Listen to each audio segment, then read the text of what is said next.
अक्कलकोवा police Thane या ठिकाणी नंदुरबार जिल्हा पोलीस अधीक्षक व जिल्हा पोलीस दलाच्या वतीने वार्षिक तपासणी कार्यक्रम हा संपन्न झाला। या दरम्यान शांतता समितीची बैठक व महिला दक्षता समितीची बैठक घेण्यात आली। बैठकीच्या अध्यक्षस्थानी नंदुरबार जिल्हा पोलीस अधीक्षक श्रीमती अश्विनी सानप ह्या उपस्थित होत्या। यावेळी अक्कलकोवा पोलीस उपविभागीय अधिकारी सुभाष भोये व अक्कलकोवा पोलीस ठाण्याचे पोलीस निरीक्षक अर्जुन पटले या प्रसंगी उपस्थित होते।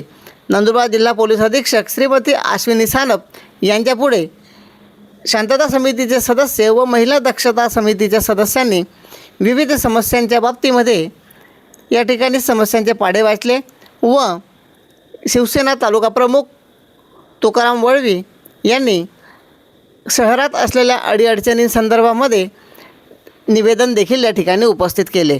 शांतता समितीच्या बैठकीप्रसंगी पंचायत समितीचे माजी उपसभापती इंद्रपाल सिंह राणा, शिवसेनेचे लोकसभा क्षेत्रप्रमुख ललित जाट, शिवसेना तालुका प्रमुख तुकाराम वळवी, शिवसेना जिल्हा उपप्रमुख कृष्णचंद्रसिंह राणा, विधानसभा क्षेत्रप्रमुख जितेंद्र चव्हाण, राजेश भावसार, दाद मोहम्मद मकरानी, लाल मोहम्मद मकरानी, हाजी कयूम पठाण, महिला दक्षता समितीचे संगीता पंजराळे, नीता माळी, संध्या पाटील, पुष्पा महिरे, रत्ना काळे, बालिका आश्रमचे कविता वळवी, पूजा पाडवी तसेच सलमा बी मलक, रुखसाना मलक आदी या ठिकाणी महिलांमधून उपस्थित होते।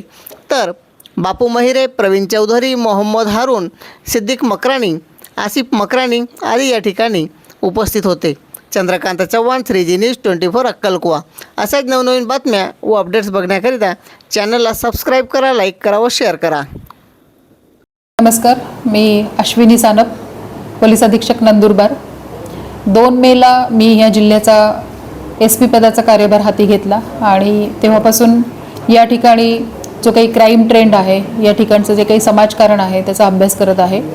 त्या अनुषंगाने क्राईम ट्रेंडचा जर विचार केला तर आपल्याकडे बॉडी ऑफेन्सेस हे खूप जास्ती प्रमाणामध्ये आहेत। मग ते भाईबंदकीतले असतील किंवा जमिनीच्या मशागती संदर्भातले असतील किंवा जे काही मागे त्यांच्यामध्ये आपापसामध्ये वाद झालेले असतील त्याच्या अनुषंगाने असतील, परंतु आपल्याकडे बॉडी ऑफेन्सेस खूप जास्ती प्रमाणात आहे। त्या दृष्टिकोनातून नागरिकांनी किंवा गावकऱ्यांनी कायदा हातात घेऊ नये यासाठी त्यांचं समुपदेशन करणं आणि अशा प्रकारे गुन्हे दाखल होऊन ते स्वतःचंच नुकसान करून घेत आहेत, ह्या बाबतीमध्ये त्यांना वारंवार त्यांच्यामध्ये जागरूकता निर्माण करणं गरजेचं आहे। तर त्या दृष्टिकोनातून पोलीस स्टेशनच्या माध्यमातून तो प्रयत्न राहीलच।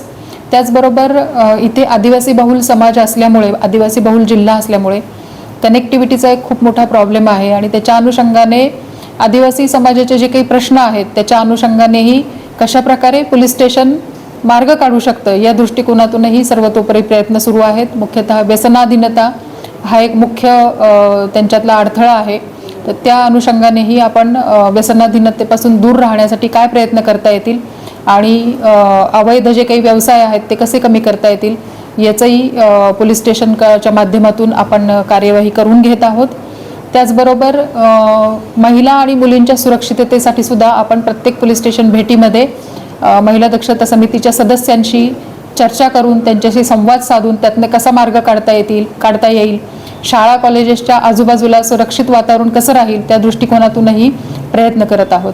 आज माझं अक्कलकोवा पोलीस स्टेशनचं वार्षिक निरीक्षण आहे। त्या अनुषंगाने आज या अक्कलकोवा पोलीस स्टेशनच्या शांतता कमिटी सदस्यांशी चर्चा केली, त्यांच्याकडून इथल्या ज्या काही समस्या आहेत त्या जाणून घेतल्या। पोलीस स्टेशनच्या माध्यमातून त्या समस्या कशा प्रकारे सोडवता येतील त्याबाबतही पोलीस स्टेशन प्रभारी अधिकाऱ्यांना सूचना दिलेल्या आहेत। त्याचबरोबर महिला दक्षता समिती सदस्यांशी देखील संवाद साधलेला आहे, त्यांचे जे काही प्रश्न आहेत ते जाणून घेतलेले आहेत आणि त्यातून सकारात्मक दृष्टिकोनातून पोलीस स्टेशन कशा प्रकारे सहभागी होईल, जे कायदा हातात घेत आहेत किंवा जे मुलींना असुरक्षित वातावरण निर्माण करतायत त्यांच्याविषयी कशी कडक कारवाई करता येईल याबाबत पोलीस स्टेशनला सूचना दिलेल्या आहेत आणि त्या दृष्टिकोनातून पोलीस स्टेशनच्या अधिकारी कर्मचाऱ्यांकडून कारवाई करून घेणार आहोत। धन्यवाद।